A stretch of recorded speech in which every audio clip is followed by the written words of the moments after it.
A DBO recebe em seus estúdios, para mais uma edição do programa Prosa Quente, o professor Iveraldo Santos Dutra, da Faculdade de Medicina Veterinária da Unesp de Araçatuba, onde ministra disciplinas de enfermidades infecciosas em animais de produção. Para entrevistá-lo, está comigo aqui Maricela Franco, que é editora-chefe da revista DBO. Professor Iveraldo, seja muito bem-vindo. Professor, desde o ano passado, com a suspensão de produção da tuberculina no Instituto do Paraná, de Tecnologia do Paraná, os produtores eles estão com dificuldade para realizar os exames de brucelose. Por conta disso, muitos estados passaram a emitir a GTA sem a exigência desse comprovante, desse teste negativo.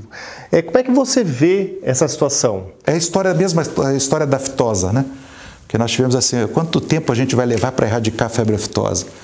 E quanto tempo a gente vai levar para erradicar a brucelose e a tuberculose? Então o programa está muito bem elaborado, tecnicamente está fantástico.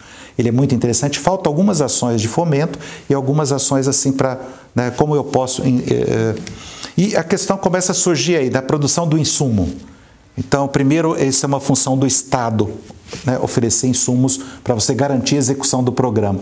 E isso é falho, porque foi construído um laboratório pelo Ministério da Agricultura que era para desenvolver e para produzir todos os insumos necessários, que é o Lanagro em Pedro Leopoldo. Então, uma maior estrutura laboratorial que foi construída na década de 80 e 90 para dar suporte a todos os programas oficiais. Inclusive a tuberculina. Inclusive e principalmente a tuberculina. Lá nós temos colegas que já trabalharam lá na Embrapa com a gente, lá com o Jerome Langnegger, todas as fases para a produção de tuberculina, que era feita lá no quilômetro 47, transferiu-se para lá e era para ter feito isso. A questão é que vai mudando, vai migrando, essa questão dos programas sanitários e das prioridades. E quando se deixa de produzir um insumo, você mata o programa. O Instituto Biológico ele assumiu a responsabilidade dessa produção, mas a demanda é muito maior do que o Instituto consegue produzir. Eu te pergunto, a indústria veterinária, por que ela não produz esse sentido? Não é interessante para a indústria também produzir, assumir esse papel?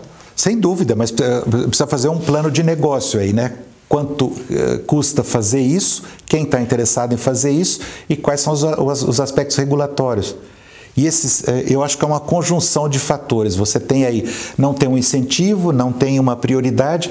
Toda vez quando você passa por um produto que tem que passar pelo crivo, como é a vacina da aftosa do Ministério da Agricultura, é importante e necessário isso, mas cria uma série de exigências que para a indústria dificulta às vezes. Às vezes você tem histórias aí que você vê, e é a mesma coisa nos antígenos, Por que não é um negócio?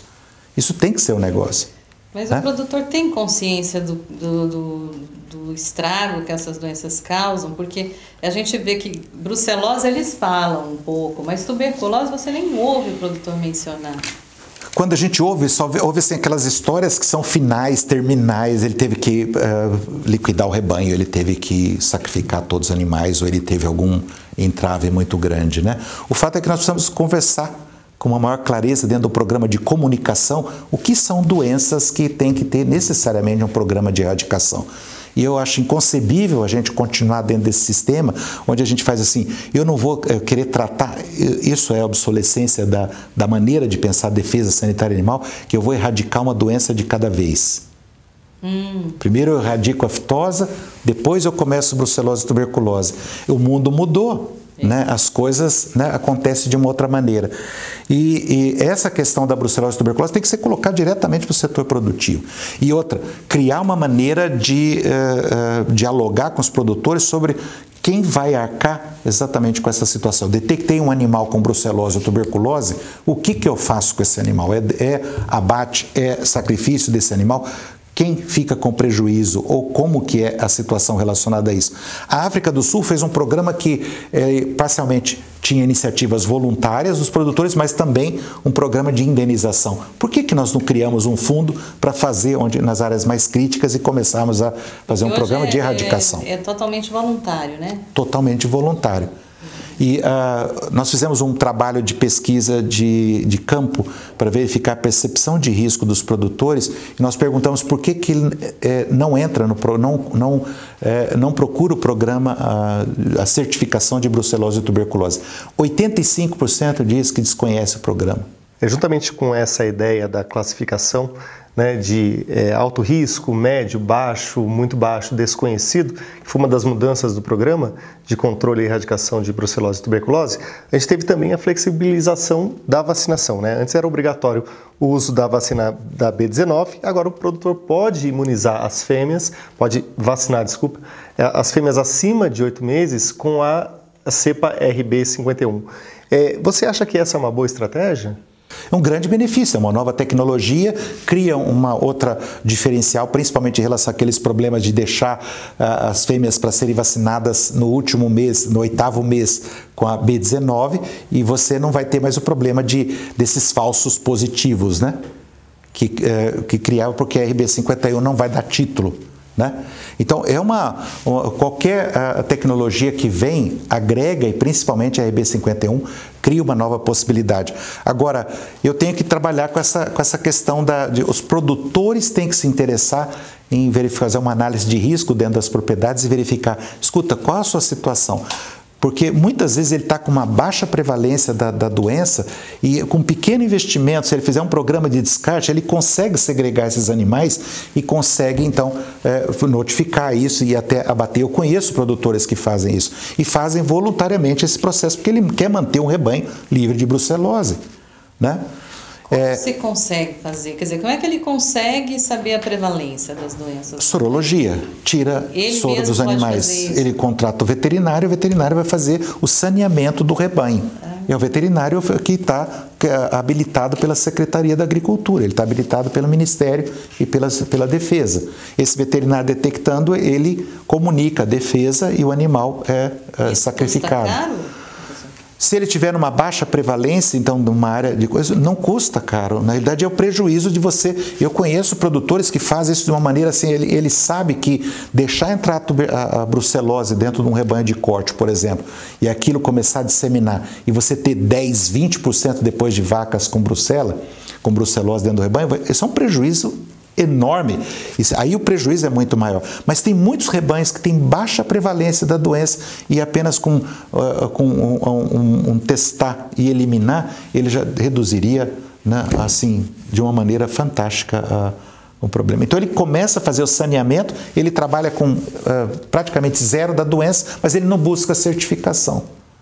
Entendeu? Mas voltamos aos testes, precisa dos testes. Preciso de uma amostra de soro de cada animal para fazer isso, preciso de um veterinário habilitado para fazer isso, preciso de continuar repondo o meu rebanho com fêmeas vacinadas, imunizadas, para me dar uma boa garantia dentro disso. Preciso fazer teste nas plataformas de leite, né? O ring test para verificar como é que está o rebanho leiteiro, porque tem maneira de fazer, eu não preciso tirar o soro da vaca, mas eu posso fazer do rebanho. É uma amostra de leite e eu tenho condições de saber se no rebanho tem alguma vaca com brucelose. E eu posso fazer isso. Fazendo a análise do leite, que é do leite. Coletivo, Se ele tem anticorpo, ele elimina pelo leite e dá para eu detectar esses anticorpos lá. Então, tem 2 sistemas de vigilância que dão para fazer. Quer dizer, é uma doença, não é tão difícil erradicar essas doenças. Não. E a gente está patinando nisso há muitos anos. Infelizmente, né? O senhor consegue medir o prejuízo econômico que essas doenças trazem para a gente, professor? É só você ver o que você tem de número de vacas no Brasil, da brucelose, por exemplo, no gado de corte, e o número de bezerro, o número de parição que você tem por ano, né? E boa parte disso são falhas dentro do programa do reprodutivo, mas boa parte, eu acredito assim que de 10 a 15% da produção potencial vai para o ralo, né, com essas 2 doenças. Professor, você falou aí da prevalência dos prejuízos causados pela brucelose no rebanho de gado de corte. Quando a gente fala de tuberculose, normalmente se refere a rebanho de leite. Como é que é a situação dessa doença em gado de corte, da tuberculose? É a questão só de perguntar para onde vai o macho leiteiro, né? O macho leiteiro vai para os confinamentos, o macho leiteiro está dentro de um processo de produção de carne. Ele tem um outro valor, ele tem uma outra, né, cadeia de valores, mas ele é o elemento principal porque ele se infecta já do colosso da mãe. Ele bebeu leite, ele se infecta, ele não vai ter doença clínica, mas ele já está sensibilizado com o Mycobacterium tuberculose. Ele vai ser engordado, ele vai chegar no confinamento, ele vai para o abate dentro do peso que eu considero do desempenho ideal, né? Mas ele vai ter lesões de tuberculose. Foi aí que gerou essa quase barreira com a União Aduaneira, a Rússia, a Bielorrússia e Cazaquistão, né? Porque o macho leiteiro vai para abate e as propriedades, então, que têm animais detectados, elas não podem exportar para abater animais daquela planta frigorífica. Então, uma doença do gado de leite se transformou numa barreira sanitária à exportação de carne. Olha, inusitado que a gente tem dentro de situações que se criam dentro dos programas nacionais. Tudo isso era previsível, tudo isso pode ser, por uma análise de risco, dentro do modelo preditivo, pode ser programado, pode ser pensado. E nós temos que começar a pensar em saúde, não só do que aconteceu, mas do que está acontecendo, mas onde que eu quero chegar. Qual é o perfil do rebanho brasileiro na saúde animal. O senhor é a favor do fim da vacinação contra a febre aftosa? Isso é uma necessidade, porque quantos anos mais nós precisamos para vacinar, para conseguir erradicar a doença? Essa é a pergunta que se impõe. Então, se você tem dentro de um cenário de circulação viral, dentro de um cenário de vacinação, dentro de um cenário epidemiológico que é bem favorável, você pode ter falhas, mas é bem favorável, eu acho que assumir o risco é uma contingência política aí, né? O Brasil quer ser tratado como um fornecedor de proteína animal de qualidade, sem doenças que são jurássicas dentro do cenário internacional. Quando você trata de febre aftosa, eliminação, erradicação de febre aftosa num país com sistemas de produção como o brasileiro, isso é condição. E o mais importante dentro disso, que eu acho que deveria ser feito, é a educação em saúde. Qual é o novo comportamento do pecuarista que eu quero? Como eu queria tirar, na década de 90, tirar a vacina do traseiro e ir para o dianteiro, eu tenho que saber, e isso foi feito um trabalho fantástico, o Fundepec foi prova disso, né, de colocar e depois a defesa nessa nova etapa. Como é que eu transformo agora esse novo produtor para fazer vigilância epidemiológica? É verdade. A fundamentação, todo mundo tem que saber, que está na pecuária, tem que saber o que é febre aftosa e qual é a atitude dele se ele estiver diante da suspeita de um caso. Tem que saber reagir a isso, né? Comunica a defesa de imediato, né? É essa a questão. Nós temos que criar uma relação lúcida, transparente, né? Não de autoritarismo, não de coisa, mas dentro do novo cenário. Eu confio nisso. No aspecto da educação, da importância de colocar para os produtores e, ao mesmo tempo, criar mecanismo de que os produtores têm que saber, olha, escuta, se acontecer o pior, como que eu mitigo os problemas sociais, como eu mitigo os problemas econômicos que isso gera, né?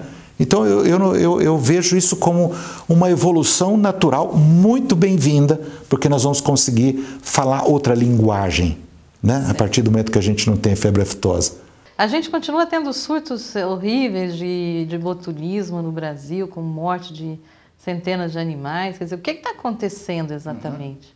Eu tenho algumas observações de campo que quem faz um bom protocolo, usa uma vacina de qualidade que a gente sabe que teve essa preocupação com o desenvolvimento tecnológico, raramente tem problemas de botulismo, de carbúnculo sintomático, de gangrena. As situações epidemiológicas graves que aconteceram nos últimos tempos, quase todas elas, 99%, tiveram falhas no processo de imunização. Processo de imunização, não na vacina. Não na vacina. Então eu não posso culpar toda a vacina. Então eu tenho um critério. O que é falha vacinal?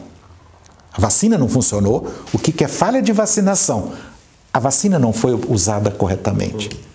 Então eu tenho falha vacinal, porque eu digo, às vezes ele compra uma vacina para um apelo de uma doença, uma clostridiose que não tem no Brasil, e esquece que o mais importante seria procurar uma vacina que dá boa garantia, por exemplo, contra a proteção contra botulismo. Porque ele acha que não tem botulismo. Né? Isso é muito comum no nosso meio. Ninguém gosta de falar que tem uma doença, ninguém gosta, eu também não gosto de falar nisso. Mas é uma situação que cria alguns assim, entraves dentro da cadeia. Né? Ele começa a não admitir que existe o risco, e aí ele fica no... Que tipo 99% dos surtos que tiveram, dos grandes surtos que a gente vê no gado de leite, gado de corte, são falhas da vacinação. Que tipo de erro ele comete mais? Uma única dose sem nunca ter feito uma sensibilização correta do animal. Sensibilização correta? O que imunização correta é, na primeira vez que ele vacinou esse animal, ele deu uma dose e reforço 30 dias depois. Então ele começa a trabalhar com uma dose por ano. Então vai formando assim uma proteção, mas é pequena. E a vacina não tem esses adjuvantes de longa ação. Ele é para durar a imunidade de 1 ano. A imunidade de uma vacina é de 1 ano. Outra, ele esquece de dar o reforço anual. Pronto, ele já ficou assim. Entrou no período das águas, outubro, novembro, na região sudeste, centro-oeste, período das águas, que é o maior desafio de botulismo, por exemplo, ele não fez a vacinação. Aí começam as mortalidades, ele vai, né? Então ele reclama, não, a vacina não está funcionando, eu vou procurar outra. Então, criar uma relação de confiança com o laboratório. Outra, cuidar de melhorar as condições em que você usa a vacina. Melhorar assim, o recolhimento de carcaças nos pastos, uma boa suplementação mineral para diminuir a intensidade com que os animais procuram ossos, melhorar a qualidade. Procurar fazer uma boa, cuidar da qualidade da água e qualidade dos alimentos. Conservação hoje de alimentos em propriedades rurais, de forragem, de milho, dessas coisas, é um risco enorme das clostridioses e principalmente do botulismo. Porque nós visitamos agora recentemente, temos isso lá, inclusive lá no campus, armazenagem de milho, né? E o problema é o tatu. O tatu, ele fura, ele vai lá, ele fura a lona, ele está dentro de uma... Né? Rato, você tem acidentes que acontecem e assim por diante. Jamais enterrar cadáveres nos pastos. A prática, 50% das propriedades rurais enterram os cadáveres no local que morre. Quando enterra, né? Quando enterra. E aí cria um problema sério, né? Um problema ambiental sério, que aí você vai ter cadáver o tempo todo lá. Então tem que tirar isso, retirar o animal do pasto e incinerar ou fazer ou uma compostagem, ou o mais importante, reduzir a mortalidade animal. Primeiro, reduzir a mortalidade, né? E segundo, ter alguma informação sobre as causas dessas mortes no campo. Cada região tem perfis de mortalidade diferentes, tem doenças diferentes, e que eu deveria ter uns serviços veterinários, né, atuantes nessas áreas, que tivesse como suporte laboratórios de diagnóstico, que tem um sistema de vigilância para doenças de sintomatologia nervosa. Por quê? A raiva é uma das principais doenças como causa de mortalidade no Brasil. Vigilância começa no campo. O tratador, o pessoal que está na lida do campo, né? O campeiro, ele tem que estar com essa ideia de que quando ele vê um animal com sintomatologia de raiva, ele passa isso para o supervisor, ou passa isso para o administrador, ou passa isso para o veterinário, e ele fecha um diagnóstico, né? Se não foi raiva, qual doença foi? Então tem que ter o hábito de, por amostragem ou por número de casos, tirar o cérebro desse animal e mandar para um laboratório de referência. E são poucos laboratórios que nós temos que fazem esse serviço. Então essas ideias todas, em algum momento elas já fizeram parte, não são ideias novas, mas que a gente deixou de lado por descontinuidade, por falta de prioridades, por falta de discussão. Quais são as principais causas dos animais a campo, assim, de mortalidade? Posso te falar por categoria, né? Se você for falar em bezerros, as mortalidades provocadas por diarreias. Diarreia, você tem que ver, tem Escherichia coli, tem rotavírus. A segunda maior causa de mortalidade de bezerros, de corte e de leite também, é infecção umbilical. Se você infecção que entra pelo cordão umbilical, vai para o fígado e dá sistêmico, isso acaba, o bezerro tem quadros febris, ele para de beber o leite, ele vai, não segue a mãe. Básica, banal, né? Primária dentro do processo. E a gente fica discutindo, curo ou não curo, faço isso, faço aquilo, enquanto o processo continua e causa uma mortalidade tremenda. Na recria, os problemas de verminose são sérios. Eu tenho tecnologias, os vermífugos usados de uma maneira correta, né, ajudam muito. Começa aí o problema das clostridioses, né? O carbúnculo sintomático é a maior causa de mortalidade em animais na recria, né? E o carbúnculo sintomático começa lá, vacinar o bezerro, 4º mês de idade, com a vacina polivalente, que tenha botulismo, para começar a sensibilizar o animal, dou o reforço depois na desmama, né? Eu praticamente zero a mortalidade principais causas de mortalidade, que quando a gente vai avaliar isso em propriedades, a gente vê qual a vacina que ele está usando, por que aconteceu aquela mortalidade, e tudo falha de vacinação ou não tem critério para a escolha do produto. Animais adultos, a raiva é uma importante causa de mortalidade, o botulismo é a maior causa de mortalidade e as intoxicações por plantas, tanto na região sul do Brasil como no norte do Brasil. Em algumas outras tem outros cenários. A gente, então, tem as causas, as mais importantes, elas são todas relativamente fáceis de serem prevenidas. Se eu tiver um bom programa de vacinação, vermifugação, suplementação mineral, atenção sanitária diária ao gado, que é uma diarreia, eu tenho que tratar, eu tenho que detectar e tratar, né? Eu resolvo. Os acidentes ofídicos, que normalmente o pessoal aponta no campo, a cobra não está nessa relação que você passou, né? 60% quando você faz uma pesquisa de percepção de risco nos produtores e pergunta qual é a principal causa de mortalidade, 60% na pecuária de corte é atribuída à cobra. Isso faz parte de uma cultura, faz parte do imaginário popular, né? Mas quando a gente está tendo muita mortalidade por cobra, aí a importância do veterinário de organizar um bom programa sanitário. Geralmente começa pelas clostridioses. Se eu organizar um bom programa de vacinação, eu elimino de imediato 70%, 80% dessa mortalidade por cobra. A cobra leva a culpa nas costas de uma coisa que ela normalmente deixa é clostridiose. Boa parte. Muito tem se falado em metapilaxia, né, principalmente para doenças respiratórias em confinamento. O senhor acha que estamos fazendo corretamente isso? Ou estamos exagerando na aplicação de medicamentos nos animais confinados? Maricela, a questão sempre, a dificuldade, o problema é generalizar. Quando a gente quer colocar isso como um protocolo da fazenda, eu tenho um risco muito grande. Eu posso ter sucesso, mas posso ter, né, apenas um custo a mais e um risco a mais da questão do uso desenfreado de antibiótico, né? Eu acredito que como uma indicação técnica, taticamente ela pode ser uma ferramenta, mas não como uma preconização geral que vale para todas as entradas de confinamento, para todas as situações de risco. Eu acho que tem que melhorar muita coisa em relação a esse processo de transporte do gado, do estresse na entrada, da melhoria da ambiência nos confinamentos, para depois pensar em uma ferramenta dessa natureza. E até um programa bom de vacinação, de trabalhar aí com doenças respiratórias, trabalhar dentro desse processo.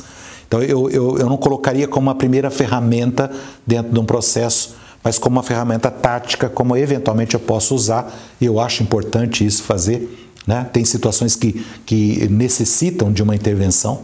Né? Quando você chega e tem um lote todo com um quadro que parou de comer, um quadro febril. A gente teve agora 15 dias atrás um surto num confinamento com animais já em terminação, animais de 20 arrobas. E são os casos mais graves de pneumonia. Por quê? Eles tiveram contato com animais que entraram, contato, né, próximo, com animais que entraram com um quadro de doença respiratória, e no início do confinamento, e passou para esses animais, não tem imunidade nenhuma, e você tem muita poeira, e aí você tem toda a condição de estresse, porque vem pneumonia. Se você não tratar esses animais dentro de 6, 12 horas, a mortalidade é elevadíssima. E aí eu tenho que fazer o uso, né, de antibiótico em larga escala, observar o período de carência. Então, escolher o antibiótico de acordo com, olha, esses animais já estão praticamente próximo do abate. Nossa. Como eu evito o antibiótico como resíduo na carne, que é um problema no leite. É um de manejo muito grande. É uma atenção sanitária que a gente tem que fazer. Colocar os animais recém-chegados próximos dos que estavam quase prontos para a terminação. Porque isso acontece com frequência. Professora, a gente queria que você falasse um pouquinho dos trabalhos que você está conduzindo na área de saúde animal na universidade. Eu estou numa fase da minha vida que nós tínhamos uma ideia por que aconteceu a carinchada. E por que ela desapareceu. O senhor está nessa vibe agora, então. Muito. E nós fomos buscar isso no início do Holoceno. Isso há 11 mil anos atrás, aproximadamente. Nossa, tanto tempo atrás. Nessas questões de o que você encontra nas arcadas dentárias do homem e dos cervos que existiam aqui no Brasil. E as duas doenças que mais ocorrem nesses achados, nos achados arqueológicos de dentição do homem e dos animais, são a doença periodontal e o desgaste dentário. A Ana Carolina Borsanelli, que é uma orientada nossa, faz pós-doutorado com a gente, ela fez o primeiro microbioma da boca do boi. Ela fez isso na Escócia. O que é isso, né? O microbioma é saber quais são todos os micro-organismos que tem na boca de um animal, de uma res. Os estudos hoje de doenças infecciosas em humanos, eles todos arremetem para a questão dos microbiomas. Qual é o meu microbioma na pele, no intestino, na minha boca, porque no microbioma eu tenho os micro-organismos da saúde e eu tenho os micro-organismos da doença. E desse desequilíbrio é que vem a doença. Quando o homem faz a pastagem ou condiciona a dieta do animal, ele acelera essas duas doenças. Essa é a nossa interpretação hoje. Você está fazendo e a Ana Carolina, uma histórica disso? Sim, a gente está com uma questão histórica. Por exemplo, nós fomos em algumas fazendas que o Dr. Jürgen Dobereiner, que é um pesquisador da Embrapa, está lá firme na edição da revista Pesquisa Veterinária Brasileira, está fazendo esse ano, em novembro, 95 anos.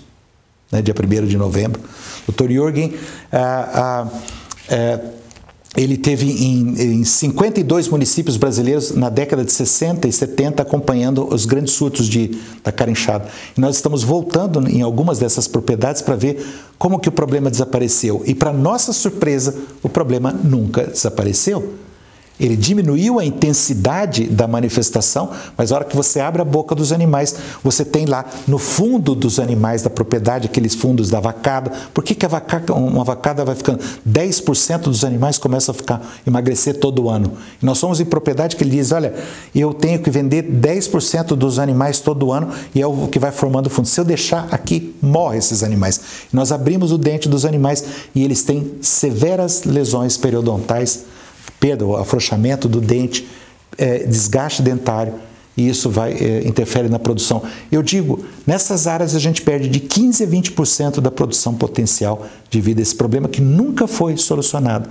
Então, aquilo que se convencionou chamar de carinchada, na verdade, é um problema dentário. Um problema dentário que aconteceu numa manifestação, numa fase da ocupação dessas áreas, mas que a doença periodontal inclui a carinchada e todas as outras doenças que a gente está conhecendo hoje, que são todas as doenças exatamente como nos seres humanos. Os animais, o gado a pasto tem isso, e é a doença da melhor dieta.